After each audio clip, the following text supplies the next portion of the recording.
대한민국 미디어의 미래를 열어갈 웨이브가 가진 그 미션을 굳건히 추진해 나가겠습니다.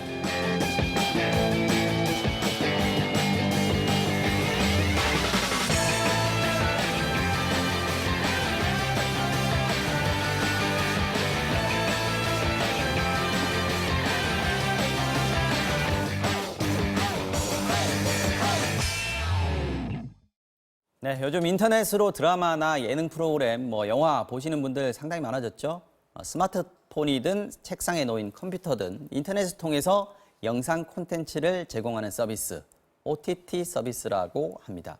넷플릭스, 유튜브 같은 거대 업체가 전 세계적으로 이 시장을 장악하고 있고 그건 우리나라도 마찬가지일 겁니다. 여기에 도전장을 던진 게 지상파 방송사들과 SK텔레콤의 서비스를 합친 웨이브라는 서비스입니다. 과연 이 치열한 영상 콘텐츠 시장의 경쟁에서 어떤 힘을 발휘할 수 있을까요? 자, 콘텐츠 웨이브의 이태현 대표 나오셨습니다. 어서 오십시오. 네, 반갑습니다. 네.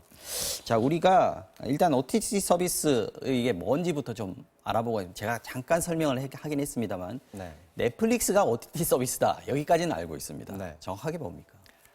한마디로는 인터넷을 통한 동영상 콘텐츠 전송 서비스라고 말할 수 있고요. 좀 기원을 따져보면 이해가 쉬우실 텐데 위성 방송이나 혹은 IPTV나 케이블 TV를 보기 위해서는 집에서 안테나를 달거나 내지는 이제 방송 전용망을 깔아서 TV로 이제 변환시켜서 보는 시스템입니다. 네. 그런 것들을 갖다 변환시켜주는 조그만 박스가 셋톱 셋톱 박스. 박스입니다. 네, 네. 근데 범용 인터넷망만 들어와서 TV를 볼 수 있으면은 셋톱 박스를 넘어서니까 오버 더 탑 서비스다.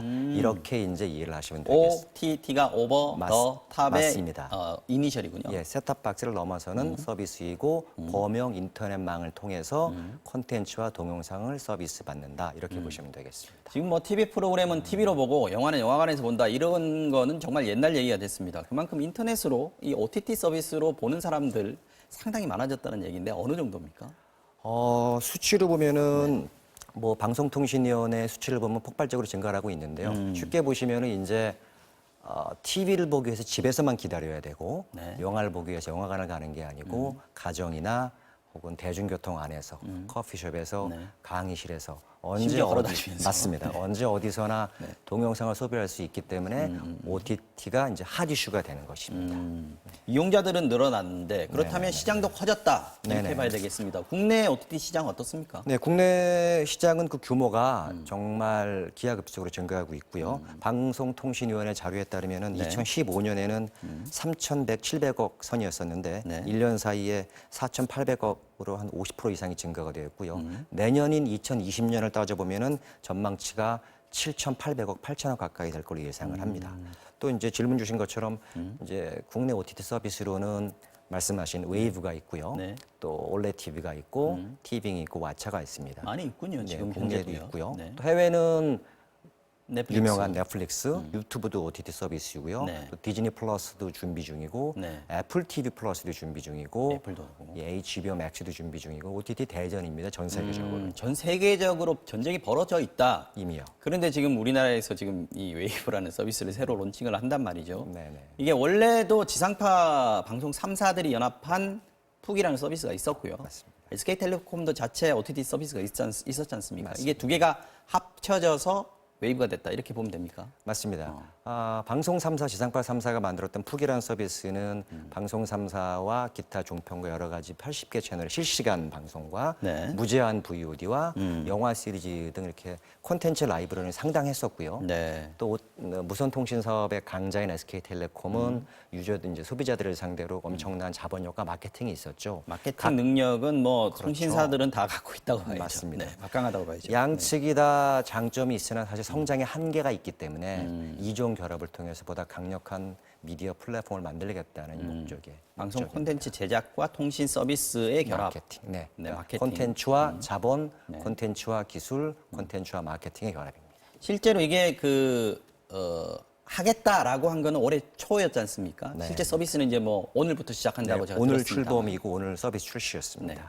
그런데 알려지고 나서 네. 푹이나 뭐 SK텔레콤이 원래 가지고 있던 옥수수 네네. 여기 가입자 수가 좀 늘었습니까? 네, 많이 늘었습니다. 그렇다면 진짜 시너지가 있다 이렇게 봐야 되겠는데. 그렇죠. 기존의 푹의 유료 가입자가 72만 명 정도였고요. 네. 옥수수도 몇백만 명 유료 가입자가 있었는데 산술적으로 이 둘만 합쳐져도 엄청난 것일 텐데 네. 새로 이제 오늘 출시되는 웨이브 서비스에서는 무료 영화도 1000여 편을 더 집어넣어 놓았고 또 미국 드라마, 영국 드라마, 대만 드라마, 중국 드라마 등을 다 무료 SVOD에 넣어 놓았기 때문에 훨씬 더 다양하고 경쟁력 있는 콘텐츠 라이브러리가 있습니다. 이게 콘텐츠가 지금 이제 기존 방송사들이 생산하고 있는 드라마나 예능 같은 콘텐츠가 있을 거고요. 또 네. 영화사들이 만드는 건 이제 제휴해가지고 받아올 수 있는데 넷플릭스 같은 경우에 보면은 오리지널이라는 게 있지 않습니까? 자체 제작하는 네네. 콘텐츠. 그에 대한 계약도 있습니까? 네, 있습니다. 준비 중이고요. 실제로 넷플릭스는 오리지널 콘텐츠로 승부를 보았고 성공을 했습니다. 왜 중요합니까? 진짜 오리지널 콘텐츠라는 게. 가입자들에게 다른 데서는 볼 수 없는 독특하고 경쟁력 있는 이 플랫폼만의 서비스라는 게 있거든요. 그리고 근본적으로는 기존의 채널 사업자들은 위클리 내지는 이제 월간으로 방송을 하나씩 내놓았잖아요. 드라마도요. 네네. 근데 이제 OTT 사업자들의 특성은 초기에는 한 번에 공개를 합니다. 그러니까 한 번에 볼 수 있다는 장점이 있었고요. 시리즈를 한 편에 몰아서 그렇죠. 보는 그렇죠. 그런 효과. 네. 하우스 오브 카드도 마찬가지였어요. 그렇군요. 아까도 말씀하셨습니다만 지금 넷플릭스, 유튜브 굉장히 막강한데 넷플릭스가 지금 굉장히 떨고 있는 게 디즈니 플러스가 곧 온다라는 네, 거 아니겠습니까? 맞습니다. 뭐 캐릭터도 상당히 많고 네. 이미 만들어진 영화나 시리즈, 드라마들도 굉장히 많이 있는 되기 때문에 넷플릭스도 조차 지금 떨고 있는데 우리나라에 있는 국내 OTT 서비스들, 특히 지금 이제 출범을 하는 웨이브 같은 경우에 이걸 이겨낼 수 있습니까? 그런 방법이 있다고 보시는지. 예, 이제 국내와 해외로 나눌 수 있는데요. 국내로 보자라면은 기존 이제 넷플릭스나 다른 서비스들은 신작이 공급되는 것들이 사실은 시간도 많이 걸리고 라이선스도 따야 되고 제작도 해야 됩니다. 근데 이제 우리 웨이브 같은 경우에는 방송 3사와 종편들의 위클리 매주 나오는 수없이 많은 미니 시리즈, 주말 드라마, 평일 예능, 주말 예능, 고품격 다큐멘터리, 저널리즘이 다 들어가 있습니다. 매주 신작이 공급되는 구조인 거죠. 그렇죠. 네.